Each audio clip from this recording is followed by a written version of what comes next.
একটা শীতের স্নিগ্ধ সকালেই আমার প্রিয় শহরে আমি রওনা দিয়েছিলাম, সেটা হচ্ছে মায়াপুর, মায়ার নগর, কৃষ্ণের নগর, যেটা আমার বারবার যেতে ভালো লাগে। সেরকমই একটা শীতের সকালে আমি মায়াপুর চলে গেছিলাম। তো এটা শীতকালের ভিডিও, তো আমার লেট হয়েছে এখন ভিডিওটা দিতে, তাই আমি এখনই আপলোড করছি। তাও দেখে নাও তোমরা কীভাবে গিয়েছিলাম। তো এই প্রথমে আমি নবদ্বীপ পৌঁছে গেছিলাম, তারপরেই আমরা লঞ্চে উঠে গেছিলাম। যদিও সারা রাত্রির ঘুম হয়নি, মায়াপুর যাওয়া বলে একটা এক্সাইটেড, সব কিছু মিলেই আমার দিনটা কেটেছে। তো 5:30টার ট্রেন ছিল ভোর, তো বালি স্টেশন থেকে, আর আমি দক্ষিণেশ্বর থাকি, দক্ষিণেশ্বর থেকে বালি তার আগেই উঠতে হয়েছে, রেডি হতে হয়েছে, বেরাতে হয়েছে। তো এই করেই একদম সকালে আমরা চলে গেছিলাম মায়াপুর। ওখানে এত সুন্দর লাগছিল, সব জায়গা স্বচ্ছ, কত ফুল ফুটেছিল, আরও শীতকাল আরও সুন্দর ফুল। মায়াপুর মন্দিরটাও পুরো কুয়াশায় ঢাকা ছিল, সেগুলোও দেখছিলাম, উপভোগ করছিলাম, দারুণ লাগছিল। আর কৃষ্ণের শহর মায়াপুর আমার বরাবরই খুব ফেভারিট জায়গা। এখনও বৃন্দাবন যাওয়া হয়ে ওঠেনি, তবে আশা করি যাব একদিন ঠিকই। তাই যখনই আমার মনে হয় কৃষ্ণের সাথে দেখা করার কথা, তখনই আমি মায়াপুর চলে যাই।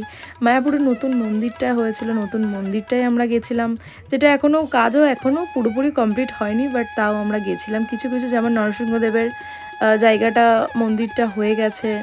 তারপর প্রভুর যে স্থানগুলো, সেগুলো ওপর দিকটা পুরো ঘুরে ঘুরে আমরা দেখছিলাম যে কেমন হয়েছিল, তোমাদের সাথেই তাই শেয়ার করে নিচ্ছিলাম। দেখো, এটা এত বড়, এত স্পেসিয়াস জায়গা না, যে মানে কী বলবো, ভিডিও তো ক্যাপচার করা যায়নি, বাট তাও যতটা সম্ভব তুলে ধরেছি। দেখো, এইটা হচ্ছে সেই মহাপ্রভুর এখানে, মানে এখানেই স্থানটা হবে।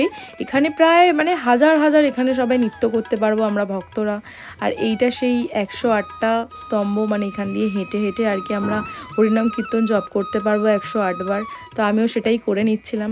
তারপর দেখো, এত সুন্দর, এত সুন্দর এই ফুলগুলো, আমার এত পছন্দ হয়েছে জায়গাটা। আমি খানিকক্ষণ ওই দিকেই তাকিয়েছিলাম মুগ্ধ হয়ে, এত ভালো লাগছিল। তারপর কিছু কেনাকাটি করলাম, আমি ওখান দিয়ে দেখছিলাম ওখানে সব কিছু গোপী ড্রেসগুলো। গোপী ড্রেস আমার কাছে আছে যদিও, তাও আমার খুব ভালো লাগে। তারপর চলে গেছিলাম সোজা আমার আশ্রমে। হ্যাঁ, আমার গুরুদেবের ওখানেই আশ্রম, নবদ্বীপে। তো ওখানেই আমাদের সেদিনকে ভোগ খেলাম। তো খুব সুন্দর হয়েছিল ভোগ, বলে না, কৃষ্ণের প্রসাদ তো অসাধারণ। তারপর আবার লঞ্চে করে বাড়ি চলে গেছিলাম, মানে দিনটা অসাধারণ। তো ভিডিওটা ভালো লাগলে অবশ্যই লাইক, কমেন্ট, শেয়ার করে দিও। তো আজকের মতো বাই, টাটা, সবাই ভালো থেকো।